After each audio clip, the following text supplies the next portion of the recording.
Hello, Tom here, and welcome to this week's Circle Line Art School video, how to draw a female face narrated step by step. The first step in this drawing is to sketch an oval. Now the oval doesn't need to be precise or accurate, it just needs to be a shape that we can work on.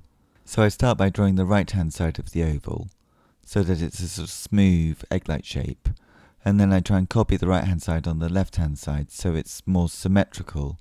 So you just need a basic oval on which to build the face structure on. And so the next step is to draw a vertical line down the centre of the oval and then a horizontal line across the centre of the oval.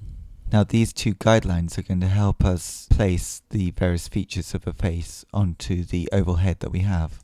The next step is to draw a simple eye either side of the vertical line and on the horizontal line.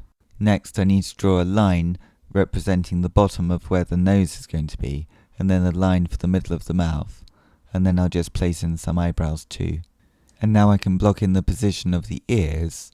Ears tend to start at the top of the eyes and go down to the bottom of the nose. So at this stage we've placed the basic features of the face on the two guidelines in our oval. I think I'll need to change the position of the chin, but before I do that I'll work into the eyes a little bit. So I'll start by darkening the top line of the eyelids, as they're normally darker because of the way that light falls on the face from above. And then I'll draw the iris of both eyes, trying to get them so that they start, even at this early stage, to look like they're looking straight out at us. So they're a pair of eyes rather than individual eyes. And next I'll just darken the lower part of the eyelid, and now put in the pupil on the right hand side and then the left hand side. So at this stage we can see perhaps what's working and what's not working, so what needs to change and what needs to just develop. So I would suggest at this stage to work on the eyes to make them look a little bit more realistic, darkening the pupil and putting a mid-tone within the eyes, and creating a small highlight within the eye, an area which has not got any shading in it, and therefore because everything's sort of darker around it, that little area will seem brighter. So throughout this drawing I'm using a 4B pencil. I just find that 4B pencils are very useful because of the tonal range that you can create with them. You don't need to use a 4B pencil, but it would be very useful if you had a pencil which can create a very dark tone if you're going to do a drawing like this. It's always good when drawing eyes to add the little tear duct, which is the nearest part to the nose of the eye, which will make it more realistic. So at this stage it's really a matter of trying to draw both eyes. Obviously you can't draw both eyes at the same time, but I'm trying to move from one eye across to the other eye. So I'm trying to match them up so that they both work together, and then checking to see how it works. So at the moment we've got some semi-realistic eyes in a very simplified oval, so I need to go back into the oval quite soon. Let's do a little bit more to the eyes here, and maybe add a little bit of direction to the eyebrows so that we've got them placed so they're not just a line, that they've got a thickness to them. And I'm just checking to see how that relates to where the nose and the nostrils will be at the lower part of the nose. So I think they'll be about here. I'll just do like a semicircle to represent nostrils, and then a sort of C shape and a reflected C shape either side of the vertical line, just to have a simplified nose without too many lines in it. And then I'll just work out where the lips go, and as I work that out I can see clearly that the chin's going to have to be lowered quite a lot.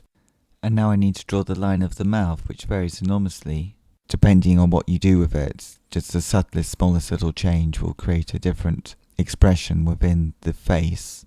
But for now I'll just leave that and try and work out where this chin goes.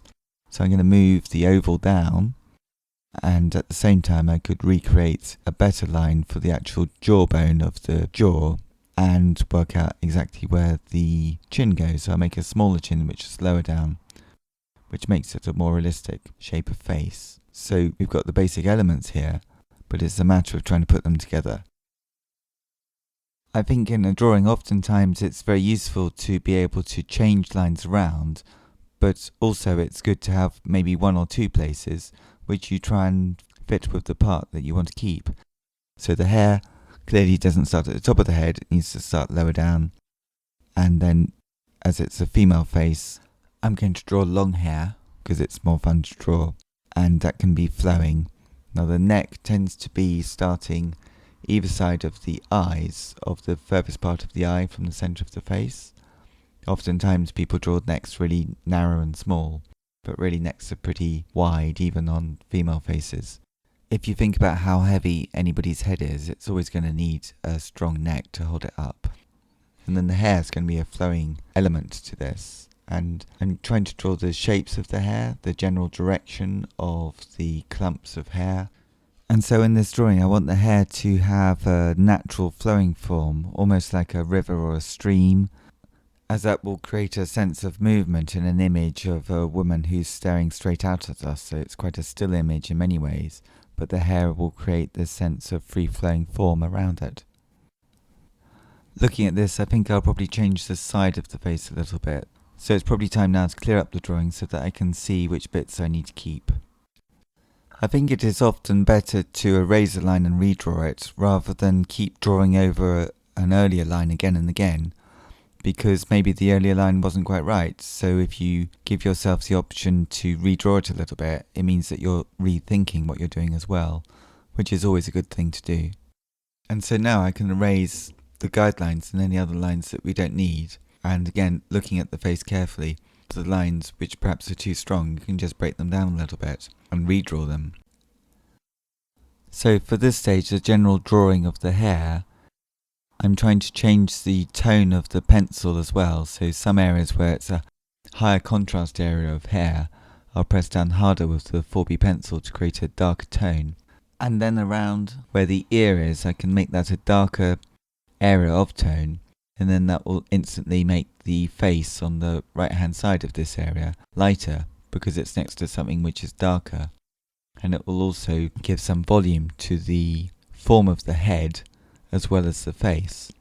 So I'll repeat the process a little bit again on the left side, following the shapes that I've drawn of the general structure of the hair, and going into the darkest tone first really, and then work over through here and create a mid-tone of shaded 4B pencil above the eyes and below the eyebrows, and then a slight tone to one side of the nose.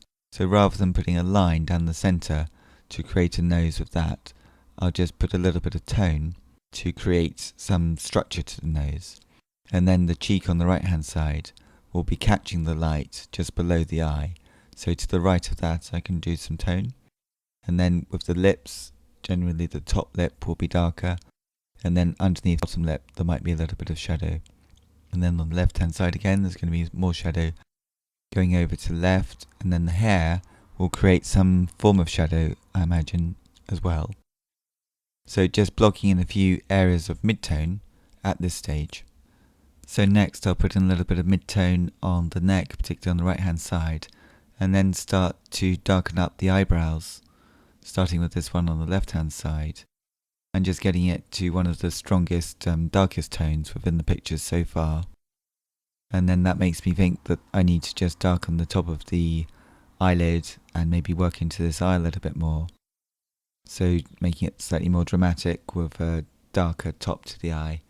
And then that just leads naturally across to working on the hair on this side. So it's a nice stage of a drawing when you can draw several things at once and you can move across from one thing to another. So you start with an eye or an eyebrow and then move across to the hair and then go back to the eye or the other way. So you can move across and start to unify and work out how one part of the drawing fits in with another part of the drawing. So again, darkening the eyes to fit with the eyebrow and the slightly darker hair that I just drew. And then you can start to intuitively see and notice things that will work better in your drawing. So at this stage I'll speed up the video so that you can see how all the elements start to hopefully come together, and the tone in the hair can create quite an illusion of texture on the paper, which will contrast and make the face seem smoother if we have some higher contrast of tone in the hair. So some of the hair is in strands, almost like spaghetti going through, and sometimes I draw perhaps too many lines for the individual strands of hair, but then over the top of that you can block it in with some mid-tone, sort of tone which isn't really light or really dark, and then that can create quite a good effect of hair. Thank you very much for watching this video. I hope you find it useful for your own drawing. Please subscribe to my YouTube channel, Circle Line Art School, where you'll find over 100 how to draw videos and a new video each week. Thank you again and see you next time. Bye bye.